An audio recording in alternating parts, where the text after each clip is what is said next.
सर्व दत्त परिवारास साष्टांग प्रणिपात. दत्त माझा मी दत्ताचा.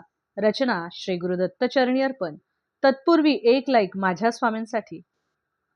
स्वामी म्हणतात, बाळा, अरे तुम्ही लोक दुसरा जेव्हा एखादा संकटामध्ये असतो तेव्हा त्याला तुम्ही देवाचा किंवा तुमच्या सद्गुरूंचा किती धीर देता, पण तुमचा स्वतःचा मात्र या गोष्टीवरती अजिबातच विश्वास नसतो. कारण की तुमच्या मनामध्ये सारखे संकल्प आणि विकल्प उठतच असतात.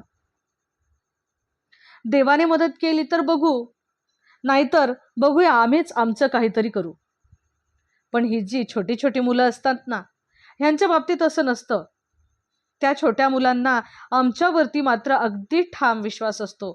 त्यांची जी छोट्या मनाची भक्ती आहे ना, ती अतिशय एकनिष्ठ आणि निरागस असते. आणि भगवंत अशाच या निरागस भक्तीलाच तो बांधला गेलेला असतो आणि सर्व कामे टाकून तो त्याच्या अशा निरागस भक्तासाठी धावत येतो. देवावरती, स्वामींवरती कसा विश्वास करायचा ना, ते तुम्ही या लहान मुलांपासून शिका. भिऊ नकोस, मी तुझ्या पाठीशी आहे. अवधूत चिंतन श्री गुरुदेव दत्त. दिगंबरा दिगंबरा श्रीपादवल्लभ दिगंबरा.